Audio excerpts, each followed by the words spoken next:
Thanks for staying here. In the next session, we'll have Professor John talking about rectal cancer moving beyond German Rectal Trial. Professor John is now the professor at the Department of Radiation Oncology, Stanford University. He's proficient in treating various GI malignancy, particularly using SBRT for pancreatic cancer and HCC. And he also developed in functional imaging and novel IGRT techniques. So please join me welcome Professor John.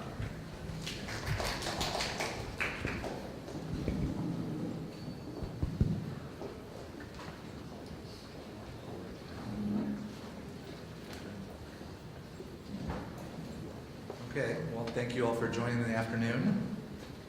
I have a little bit of cold, so I may have to take some drinks of water. So if any of you were at the earlier GI case session from this morning, I thought this talk actually was a nice kind of complement to that talk because it really focuses on how to treat rectal cancer, which used to be a very simple treatment.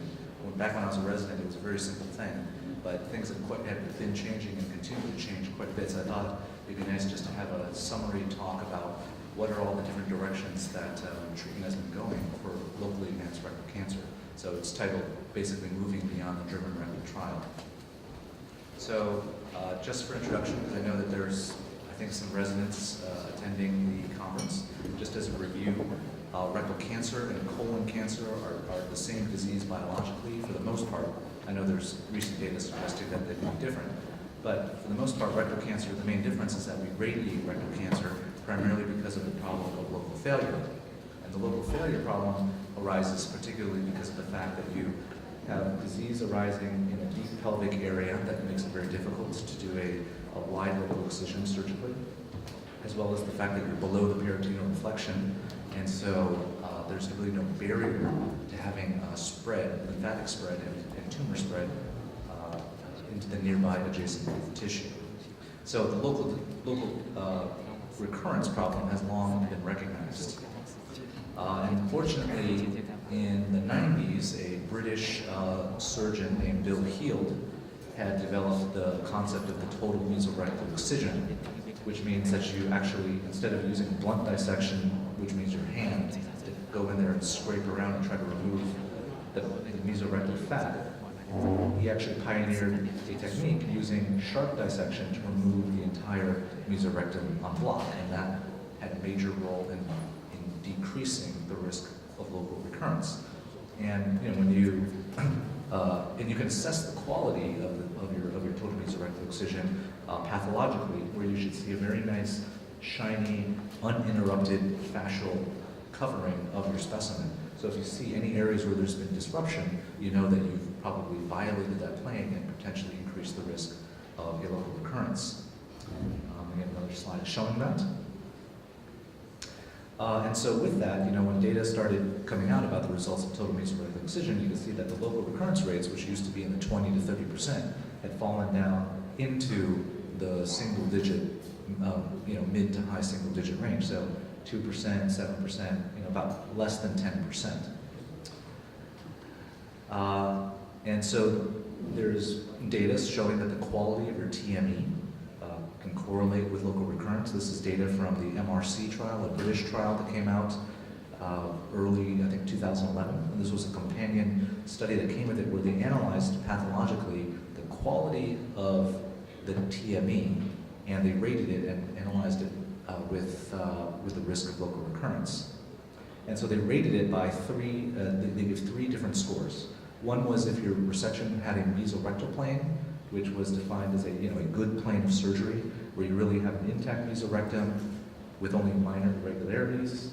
If you had an intramucosal plane, that means that there's moderate bulk up to the mesorectum, but it means that you did break through into the fascia and you did have some more regular disruptions. And then the worst was called the musculoskeletal plane, where the resection was poor, and you had little bulk to the mesorectum and there were defects all the way down to the musculoskeletal. And they looked at it looked at the results by the mesorectal plane, you showed that the highest risk of local recurrence is for surgeries that had a muscular propria plane, whereas it was lower if you had an intramesorectal or mesorectal plane resection. And you can see here, the trial is actually a trial looking at preoperative radiation versus selective postoperative radiation, but you can see that if you gave preoperative radiotherapy and you had a good mesorectal resection, your chance of local recurrence was actually 1%, which is actually about as good as you could possibly get. And you can see that it increases as you get lower quality of the resection. So the fundamental question was, if TME yields low local failure rates, do you need to offer radiotherapy at all? And that question was answered historically, for residents, of course, that from the Dutch TME trial, where they gave short course radiotherapy versus just a TME, and you can see that the local recurrence rates were improved with the addition of preoperative therapy.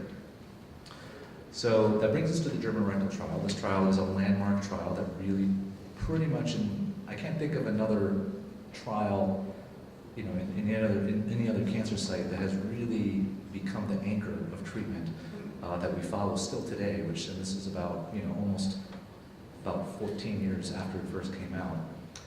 But this was a landmark trial that we all probably know, are very familiar with. 800 patient study of locally advanced rectal cancer patients, randomized to pre-op long course, 50.4 gray with 5-FU, followed by TME, versus TME and post-operative radiotherapy. And the main findings in the initial publication were you basically had a doubling of the rate of local failure with post-operative chemoradiation. You had worse acute toxicity, you had worse chronic toxicity, and you had a lower chance of sphincter preservation compared to preoperative radiotherapy. The pathologic complete response rate was 8%, and 5-year survival was no different. And this has really kind of set the standard for what our treatment is today. Unfortunately, there are a lot of criticisms to this trial. One is that 18% of patients were considered overstaged. So 18% of patients who had surgery first were actually found to be pathologically stage 1, meaning that they did not actually need preoperative radiotherapy. So that represents an opportunity where should we be giving everybody preoperative therapy if we don't exactly know how we stage these patients? And then the other major criticism is that post-operative radiotherapy, the compliance was very poor, and only about barely 50% of patients received the full post-operative course of chemo radiation. But it is what it is, and the 11-year update showed very similar results: 7% versus 10% local failure rate at 11 years, and that remains statistically significant. All the other endpoints were very, very similar. So the way I kind of designed the slide here is really, so the center of our universe is 5-FU and radiotherapy followed by TME. So if you choose to deviate from this treatment, you need to compare it to these results in order to know, is this treatment effective? Is it beneficial potentially? So, as I mentioned before, some people have talked about, does every patient need to have preoperative radiotherapy? Or can we get away with doing no preoperative radiotherapy for some patients? So many people have focused on the idea of the circumferential resection margin, because really that is the most important thing that we can do, is to make sure that patients do not have a positive CRM. Because if you do, the risk of local recurrence goes up dramatically. And so these are data showing that the probability of local recurrence based on the distance of the circumferential resection margin. So in this one, it's 1 millimeter. So if you have more than 1 millimeter of a CRM, your local failure rate is very low. But if it's less than 1 centimeter, you can see that it rises. This is for 2 millimeters, and this is for 4 millimeters. You can see that if you can achieve a wide circumferential resection margin, the risk of local failure is low. Similarly, your risk of distant failure actually also increases if you have a close CRM, so that's very curious. This is again data showing we don't exactly know what is the exact distance. Is it 1 millimeter? Is it 2 millimeters? Is it more? And so this is data showing the local failure rate based on the distance. These are patients who had preoperative chemoradiotherapy, but you can see that if you had 0 distance of your CRM, the most positive, you can see that's the highest rate of local recurrence. But if you have 1 or more, you can see the local recurrence rate is the lowest. So people have devised guidelines for which patients should get preoperative radiotherapy. So these are actually UK or British guidelines, the NICE guidelines or NICE guidelines. And they actually characterize different risk categories for patients. So they actually define low-risk patients, who are patients with MRI stage T2, T3A, and T3B, which means less than 4 millimeter extension into the muscularis propria. CRM is not threatened with a predicted CRM margin of greater than 2 millimeters. And what's important here is that, when the German Rectal Trial came out, all we really had was ultrasound stage. And what's really changed a lot, I think, in this regard is the arrival of MR. So MRI has become, at least in the United States, it's become the new standard for preoperative staging for patients. And I took out some slides just for time purposes, but what MRI can do, it can actually be a very good tool. In fact, there's data showing that it's an excellent tool for predicting the length of the circumferential resection margin. And so nowadays, people have incorporated MR prediction of CRM into these guidelines, and that's what you're seeing now with this. So for these patients, they actually recommend that you do not need to give them preoperative radiotherapy. If you go to intermediate risk patients, these are patients who have clinical T3B, still with a predicted CRM of more than 2 millimeters, you would actually offer either short course preoperative radiotherapy or chemoradiotherapy. But the main factor that predicts whether you're a high risk patient is if your predicted CRM is actually less than 1 millimeter. And for these patients, their recommendation is to offer long course chemoradiation. And so these are a bunch of different guidelines that are out there. These are the ESMO guidelines, pretty much talk about also similarly a risk-adapted strategy where not all patients need to have preoperative radiation. The ACR, these are US guidelines. They still recommend in the US preoperative chemoradiation for all patients. However, I circled this box here, I put this box here saying that there is debate, they acknowledge that there is debate regarding the use of chemoradiation for all patients who have favorable or intermediate risk disease. So these would be patients who are early T3N0 or T1, T2, and N1 disease. NCCN, they say chemoradiation recommended in all but early rectal cancer, so they pretty much follow the very standard German rectal guidelines. And then I mentioned before in the previous slide what the NICE guidelines say. So there is some data suggesting, though, that perhaps the selective postoperative radiotherapy is not necessarily the right approach. This is that MRC trial that I mentioned to you before that came out earlier this year, or earlier this decade, or 2009, I should say, about 10 years ago. This was a very large trial from the United Kingdom. 1,350 patients. All patients had either randomized to either 25 gray and 5 fraction short course, or postoperative, selective postoperative chemoradiation only for patients who had a CRM of less than or equal to 1 millimeter. So most patients actually had no postoperative chemoradiotherapy if you had surgery first, only if you had basically a positive CRM where you're given postoperative chemoradiation. And here is the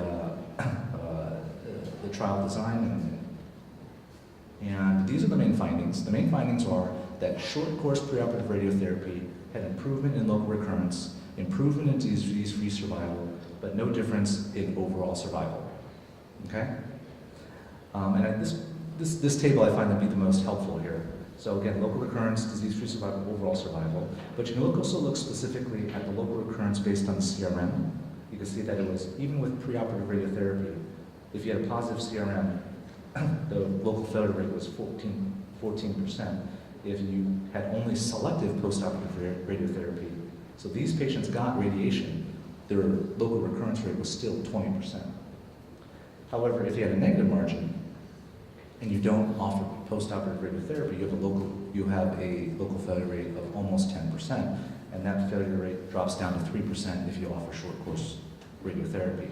And then this is by distance, so if you have a high tumor, you can see that the rate of local failure is much lower, even in both arms, but it's 1% versus 6%. And if you're lower down, the local failure rate is much higher. So the question still remains, which patients should we not offer preoperative radiotherapy to? And I think that question continues to evolve, but I've shown you some data on that. So the next question is, what about short course radiotherapy followed by TME? So it is curious why we have these, why we have a short course option, which I don't know if many folks, actually, let me just do a quick show of hands. Does anybody do short course radiotherapy for rectal cancer? Just raise your hand if you've done it once in your practice. Has anyone done it? So I see like a few hands, so it's not that common. And it's pretty interesting why that is.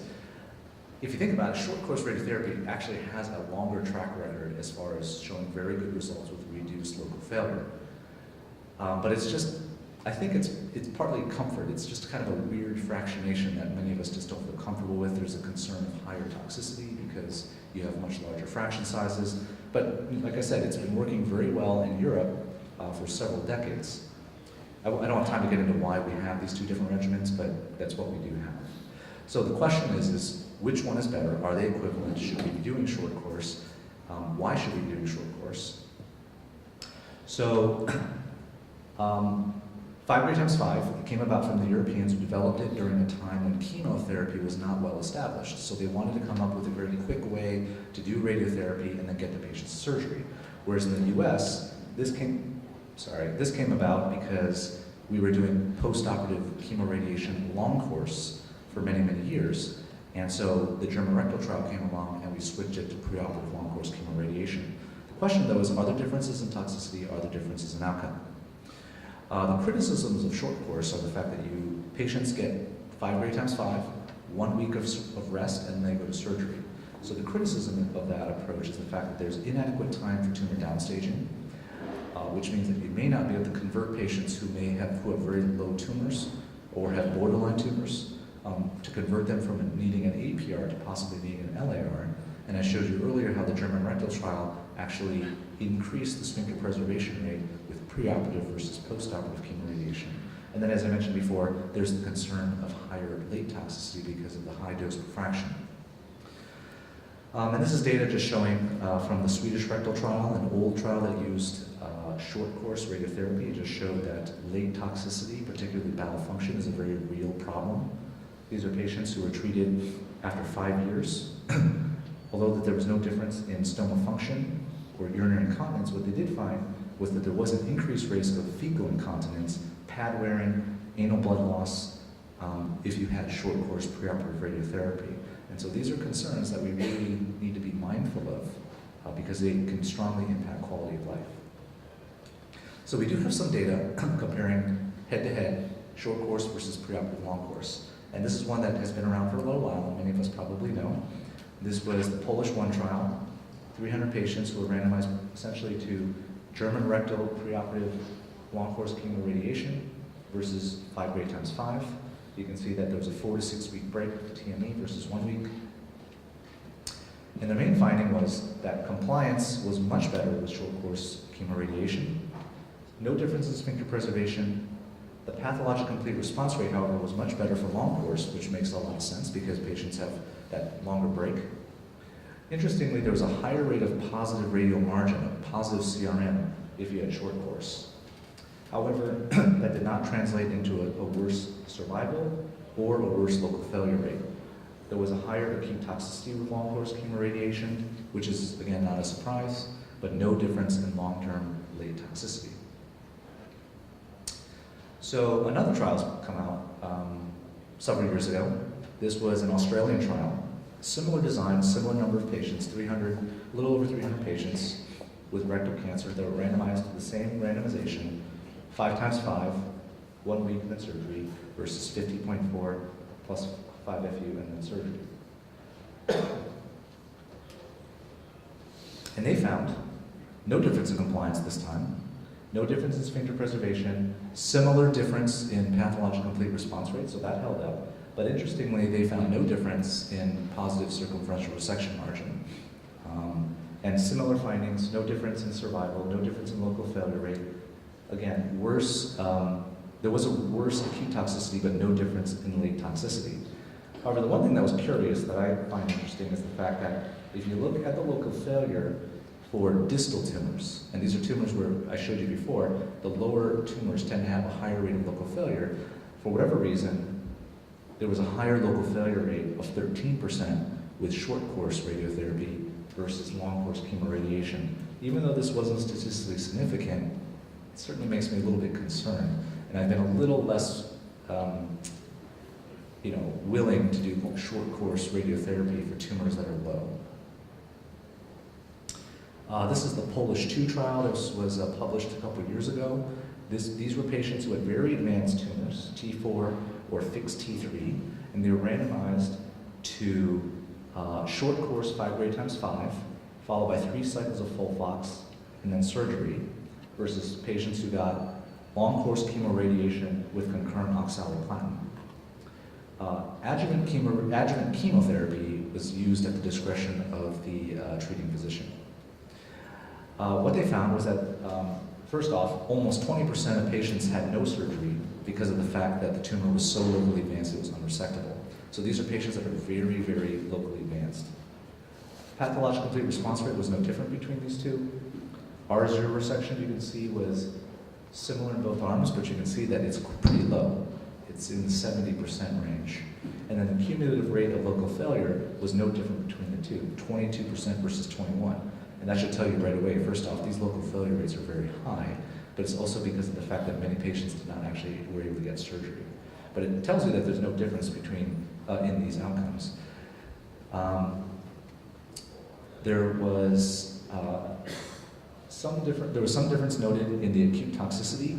It was slightly higher in the long course chemoradiation group, and you can see that compliance was also better for patients with in the short course plus chemotherapy arm.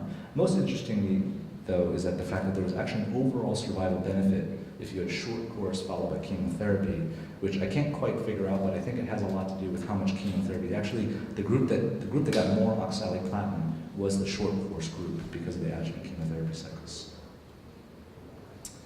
And then the other one that comes up, remember, one of the main criticisms of the fact that you're not giving them time to respond.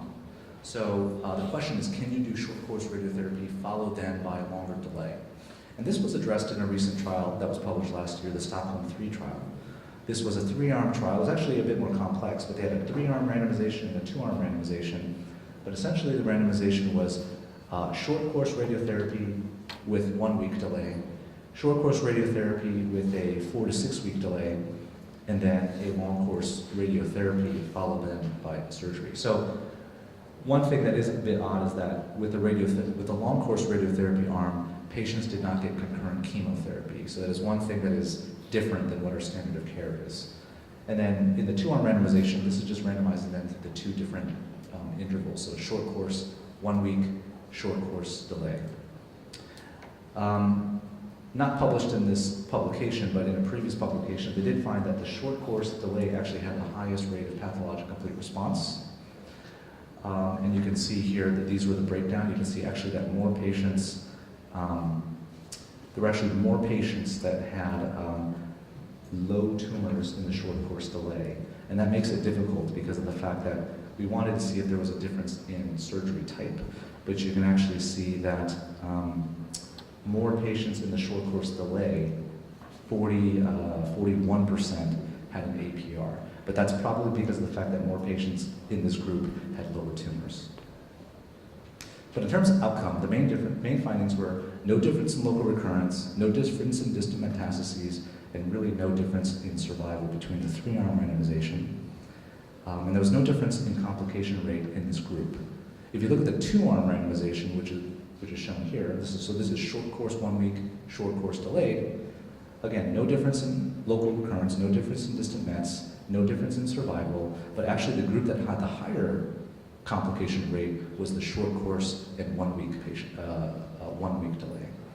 So you can interpret this data how you want, but it does suggest that waiting 4 to 6 weeks after short course is a safe and feasible treatment approach.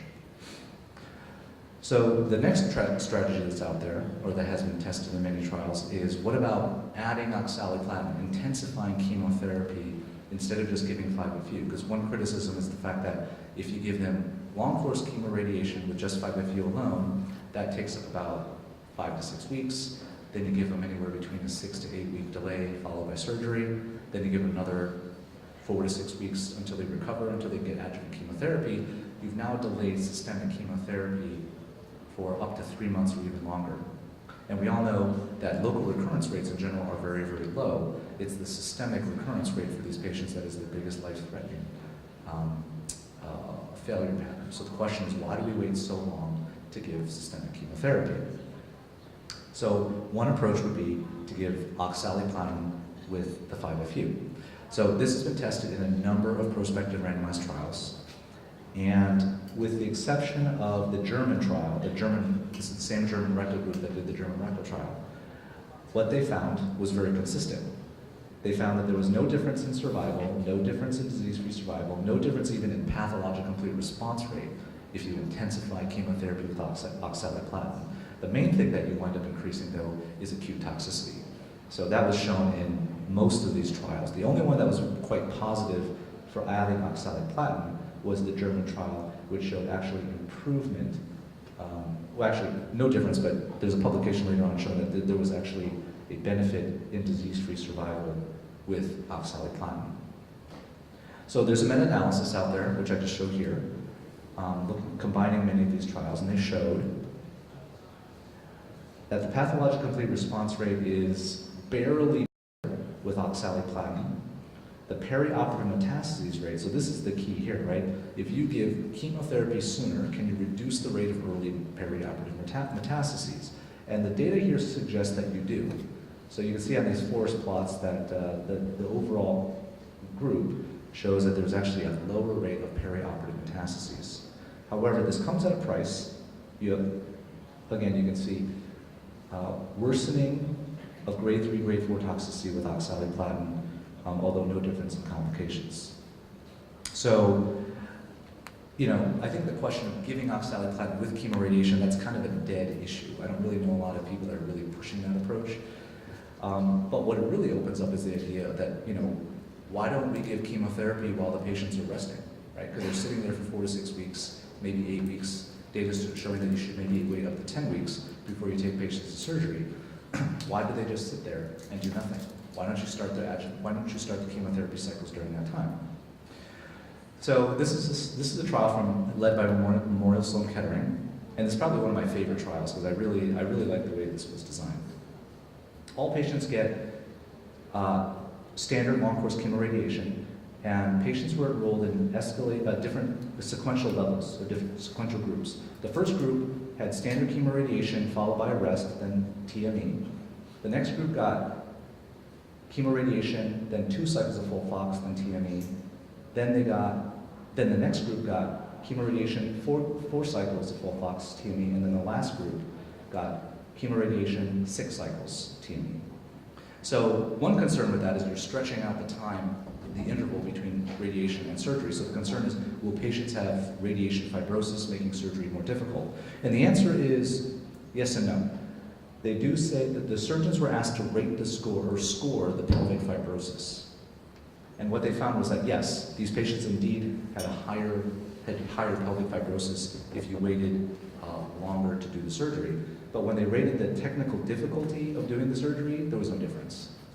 But I think the key finding is, if you look here, this is the pathologic complete response rate across the groups. So if you had no chemotherapy, the pathologic complete response rate was 18%, which is very standard. But if you go across 2 cycles of FOLFOX adding 2 cycles of FOLFOX gets you a pathologic complete response rate of 25%, 4 cycles get you 30%, and 6 cycles actually get you 38%, which is a pretty remarkable pathologic complete response rate, and suggests that perhaps giving that extra chemotherapy, one, because you're able to address systemic disease sooner, but the other thing you can do is you can also hopefully help consolidate that radiation response during this time. So this is an important topic, the next one, which is chemotherapy alone. It's a topic that definitely looms large in the US and probably in many places. But data has emerged that perhaps chemotherapy, multi-agent chemotherapy alone may be sufficient treatment for some patients with locally advanced disease. And this was first kind of discussed or addressed in this trial from Memorial Sloan Kettering, small phase 1 study of 32 patients who had chemotherapy alone, FOLFOX and Avastin times 6 cycles. They excluded high-risk patients, T4, mesorectal encroachment, fixed, or with N2 disease. And what they found was that there was a pathologic complete response rate of 25%. And that is definitely very, very favorable compared to what we can get with chemoradiation. They had a median follow-up of 53 months, so they do have pretty sufficient follow-up. And what they found essentially was that there were 0 local recurrences, 4 patients developed lung metastases, but the 4-year overall survival was 92%. So that is a very respectable, very favorable survival outcomes. There was a trial from Spain that was very similar, had 46 patients. Patients got K-POX and BEV for 4 cycles, and then TME if they had no progression. If they had progression, they were treated with preoperative chemoradiation. And essentially what they found was, again, a 20% pathologic complete response rate with chemotherapy alone, very, very good. 2-year disease-free survival of 75%, a 2-year local control of 95%. So these are numbers that are very, very comparable to what we can get with chemoradiation. And then I found this recently, this is a Japanese study. It doesn't have outcomes reported, but it does, again, report 31 patients with 3 cycles of Xelox and a 10% pathologic complete response rate. So it's a little bit lower, but it also, patients only got 3 cycles. Perhaps if they got the 4 cycles or the 6 cycles that the previous trials did, they might have also had a higher pathologic complete response rate. But based on the results primarily of that first Memorial trial, the Prospect trial has been launched, and it's been open for several years now. This is a multi-institutional randomized trial of standard course chemoradiation or FOLFOX times 6 cycles. If you have a poor response, meaning less than 20% response of your tumor on imaging, you received standard chemoradiation. If you had more than a 20% response, you went on to have a TME, and if you showed anything such as positive margins, you would receive postoperative chemoradiation.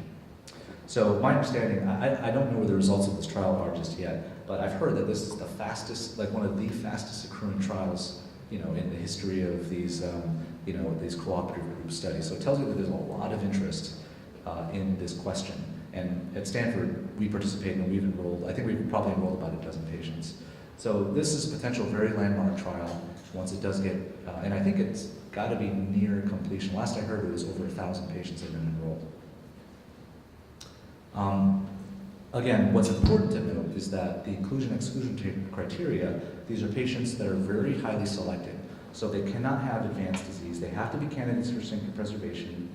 They can only have T2 or T3 disease with N0 to N1 disease. No patients can have N2 disease. You cannot have T4 disease. So these are higher tumors that are less advanced. So again, these are intermediate risk patients. So the last topic to talk about is, where are we here? Chemoradiation and transannual excision, or possibly observation. So everyone's been talking about how to reduce the intensity, perhaps, of radiotherapy, but the other approach to look at is, can we reduce the intensity of surgery?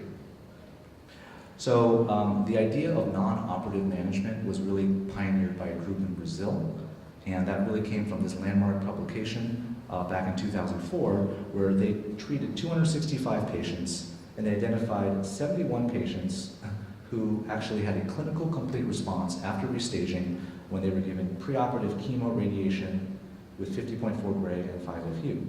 So they restaged them at 8 weeks, and they found that 71 patients had no detectable disease clinically.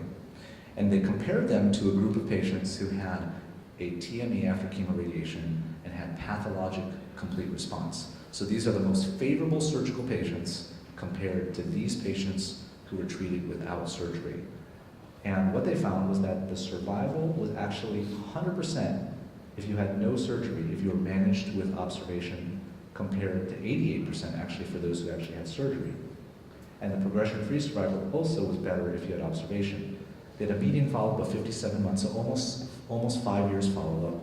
And in the observation group, they had 3 systemic recurrences, and they had 2 local recurrences that were both salvaged. So this really opened the door to the idea of observation or watchful waiting. And I don't have time to go through all the data, but I just put them all here in this table. But since then, there's been obviously enormous interest in this approach. The Brazilians continue to publish data on this. A group in Denmark, I believe, has also done that, as well as groups in Germany and others. And you can see that overall, the local control rates, for the most part, are quite good. And keep in mind here, you don't need to have 100% local control. You're not looking for local control of 90, 95% like you would if you were giving surgery, because the whole idea of doing this approach is organ preservation, right? When you do organ preservation, we always accept a higher rate of local failure, because the goal is you're trying to spare these patients. Most of these patients are patients who would otherwise need a permanent colostomy. So you're trying to spare these patients from having to have that colostomy. So even an 80% local control means that you've spared 80% of patients from needing a colostomy.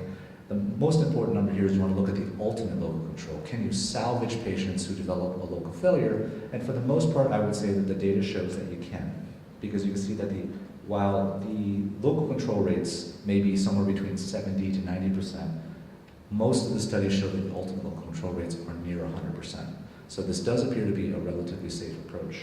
And you can see that the overall survivals do not appear to be compromised. There are prospective trials that we really need. Essentially, you need prospective trials to validate this data. Memorial Sloan Kettering has launched theirs. This is a randomized trial of induction chemotherapy versus induction. So basically, it's flipping the order. It's chemo followed by chemoradiation, or chemoradiation followed by chemo, and then they're re-imaged. And if you basically have a clinical complete response, you are observed, non-operative management. And if you have less than a clinical complete response, you're treated with TME. And the Brazilians have launched this phase 2 randomized trial. I have no idea how they're going to do this trial, but it's 150 patients, and they get chemoradiation, and then they reassess them, and if they have a clinical complete response, they randomize to either TME or observation. I don't know about you, but I don't know how you're going to get patients to agree to be on this trial, because most patients probably will not want to be randomized to these two. But if they can do it, that's great. And this would actually probably answer the question of if this approach is safe or not. So my take-home points, this is specifically for non-operative management, because everyone always asks, is this safe to do? Should we be doing it in the patients who absolutely refuse surgery? I do believe that with careful selection, outcomes with non-operative management are favorable and do not appear to compromise disease outcome. Obviously, we need prospective trials to validate it, but I would say that right now it is not the standard of care, and I would not offer it except in those patients who absolutely refuse surgery or who are too medically frail to undergo a resection. And then finally, local excision. We talked about this in the case panel earlier this morning, but what about doing a less than a TME? Why do you have to do an APR? Can you do a local excision only?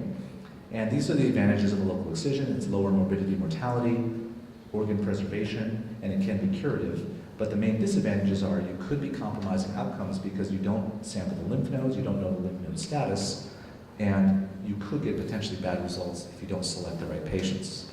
Now, there's been a lot of investigation in doing this for very early stage patients, so stage 1, stage 2 patients, T1 or T2 tumors. There's a lot of data on this supporting that local excision may be okay, but one question is if you can do chemoradiation and you can convert a T3N1 down to a T1N0 or T2N0, for instance, can you just do a local excision for these patients?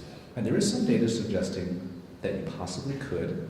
This is from the same group, the same Polish trial that looked at short course, but they treated patients to either short course with a boost or long course chemoradiation, and they followed patients with, followed up with a local excision 6 to 8 weeks later.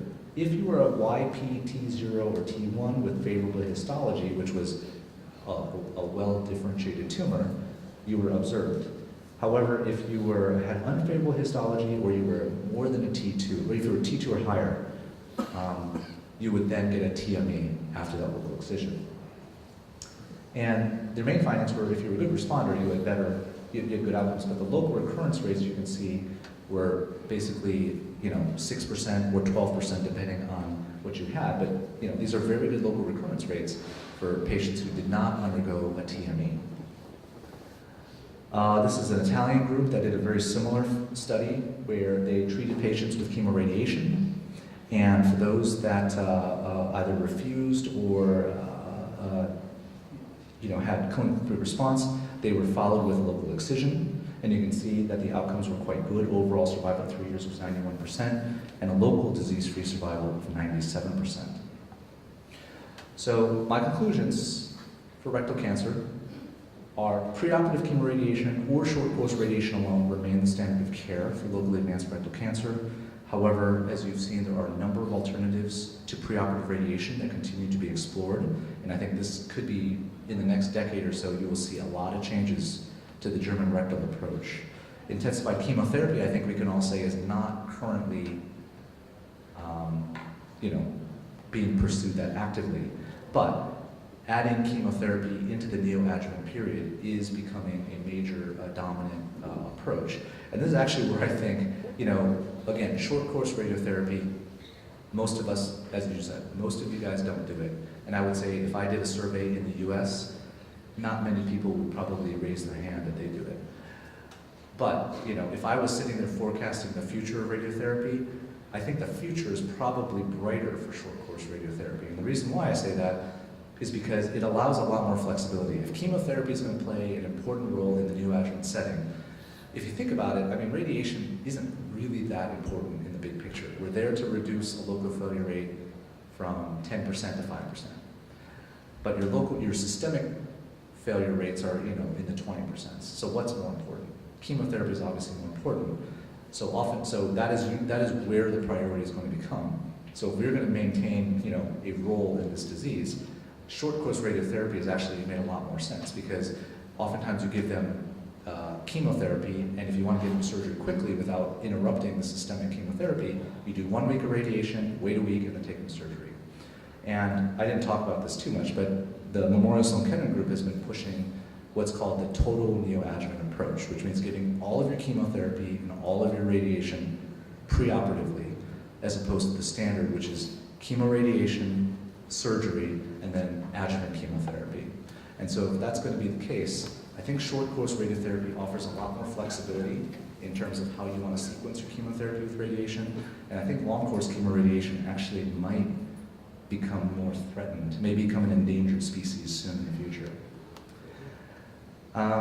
And that's what I say here about chemotherapy alone, also, or following radiotherapy may become the next standard of care.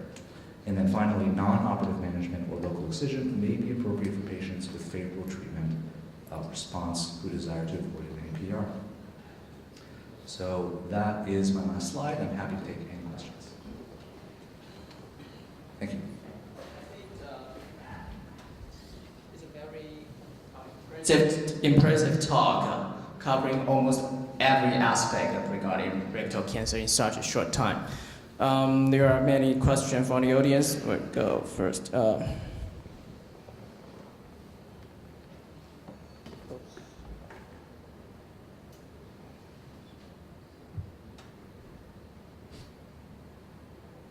Yep. Would you give boost RT if the patient refused surgery?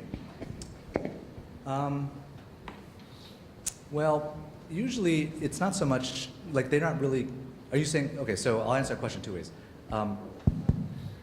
If the patient is not medically operable, if we know the patient's not going to get surgery, I certainly would try to boost up to about, up to at least 54 gray. I might try to go to 55.8.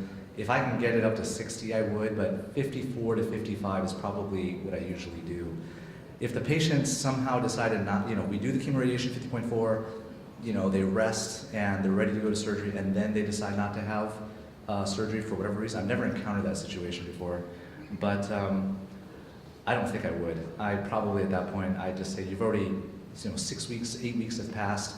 I'd probably just give them chemotherapy if they would be willing to take it, and then go from there. So. Hesitating about surgery and finally decide not to have surgery. Right. Okay. And yes, about offering chemotherapy after short course radiotherapy? Yeah, so this actually, we have started doing this more now. What usually happens is patients actually get more chemotherapy first because they have what's considered to be somewhat locally a pretty advanced disease, and then we give chemo, then short course, and then surgery. But if we ever had a situation where we wanted to do short course, we've actually started putting more delay in because oftentimes it can be difficult to get a surgeon to agree to do a surgery 1 week after we finish. So we've actually started giving 1 to 2 cycles of we wouldn't give a 5-FU alone. We would actually give Zelox or Folfox during that time.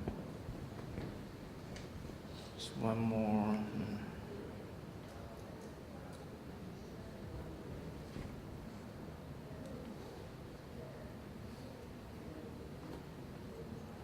Yeah, this is tough. This comes up a lot. They ask us these questions. What do you do? So the question mainly is, what do you do if you do preoperative radiation, you do surgery, poor response, and the patient has a positive margin?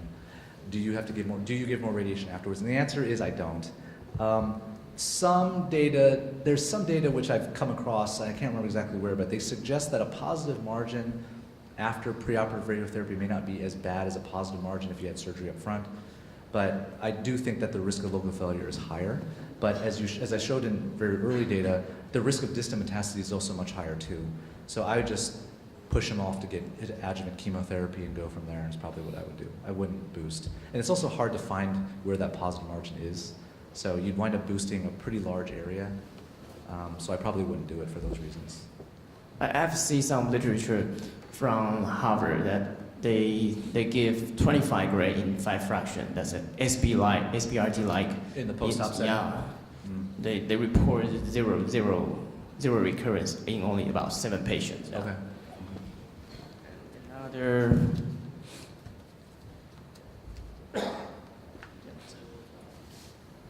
Talking about the intensify of surgery. Oops. Yeah, well, I have different tiers, right? So the first patient refuses surgery. I spend a lot of time telling them, get surgery, get surgery, get surgery. And, most of them will, but there'll be a few stubborn patients. And then I'll talk to them about, okay, fine. How about local excision? And then most of them will agree to the local excision. If they still have a positive margin after that, they're kind of out of luck, and I don't know what to tell them.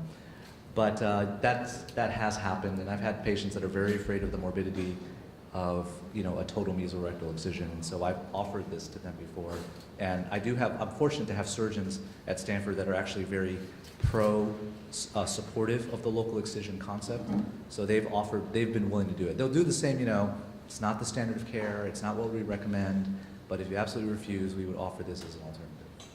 We have not yet done a non-operative approach yet. We've talked about it, we've done protocols, but we haven't done it, we wouldn't probably do it without a clinical trial. So we haven't done that quite yet. We've talked about it, we came close, but we haven't done it.